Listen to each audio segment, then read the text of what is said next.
முயற்சிக்கிறார். இப்போ உங்களுக்கு பெருவினா பகுதியும் நெடுவினா பகுதியும் இருக்குது. பெருவினாவில் ஒரு 5 கேள்விகள் கொடுக்கப்பட்டிருக்கிறது. நெடுவினா என்பது ஒரு 2 கேள்விகளை அடிப்படையாக கொண்டிருக்கிறது. நெடுவினாவில் தேர்தல் முறைகள் பற்றி மூவா எடுத்துரைக்கும் கருத்துக்கள், அந்த தேர்தலுடைய படிப்படியான வளர்ச்சி நிலைகளை சொல்லுவோம்.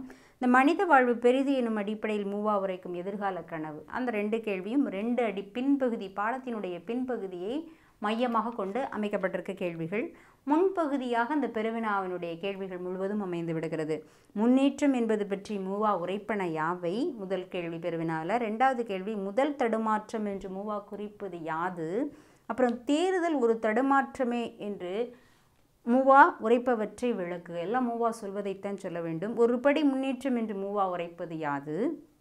ஏற்றத்தாழ்வில்லாத சமுதாயம் அமைய மூவா காட்டும் வழிமுறைகள் யாவை? அப்படின்னு ஒரு 5 கேள்விகள்.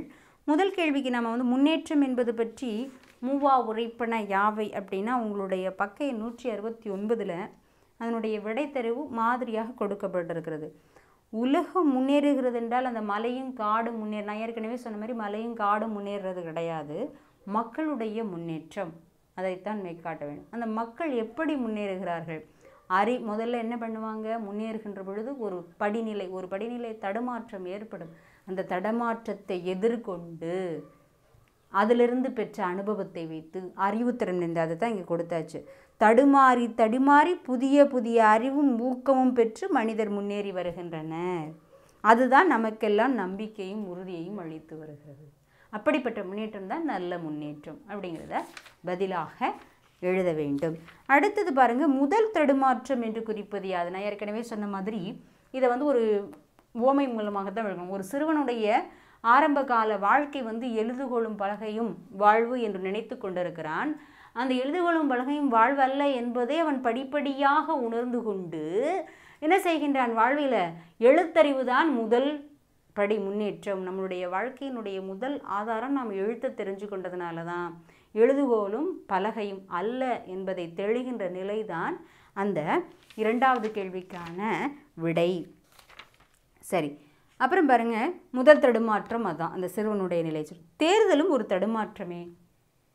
தேர்கின்ற முறையிலும் நிறைய தடுமாற்றம் இருக்கிறது. முதல்ல தேர்ந்தெடுப்பவர்கள் அவங்களே என்ன பண்ணுவாங்க? மக்களை மாற்றி அமைக்கக்கூடிய நிலை. மக்களுக்காக சேவை செய்பவர்கள் திரும்ப இவங்களுடைய ஆட்சியை பயன்படுத்தி கொண்டு அவர்களுக்காக மக்கள் சேவை செய்ய வேண்டிய நிலை ஏற்படுகிறது. என்ன பண்ண வேண்டியது இருக்குது? எந்த கருத்துக்களையும் கேட்பதற்கோ அல்லது பேசுவதற்கோ சுதந்திரம் இல்லாமல் போய்விடுகின்ற நிலை, அநியாயமான செயல்களை சுட்டி காட்ட முடியாத நிலை. இப்படிப்பட்ட தேர்தல், அதாவது தேர்தல் ஒரு தடுமாற்றமே. தேர்ந்தெடுக்கின்ற பொழுது என்ன ஆகுது? முதல்ல நல்லதான் தேர்ந்தெடுக்கிறோம் அப்படின்னு நினச்சிருக்கோம். அடுத்த நிலையில் அது என்ன ஆகிப்போயிருது? பரம்பரை தேர்தலாக ஆகிவிடுகிறது.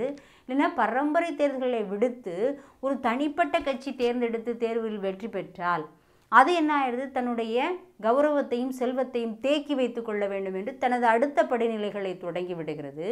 அப்படி தொடங்கி விடுகின்ற பொழுது பத்திரிகைகளும் ஊடகங்களும் அதற்கு துணை செய்து அதனை பெருமை சேர்ப்பதாக இருக்கிறது. அப்போ மக்கள் ஏமாற்றி மக்களை நம்பக்கூடிய வகையில் செய்யக்கூடிய இந்த தேர்தலும் ஒரு விதமான மக்களை தடுமாறச் செய்யும் ஒரு உத்தி முறையே அப்படிங்கிறது மூவாவினுடைய கருத்தாக மலர்கிறது.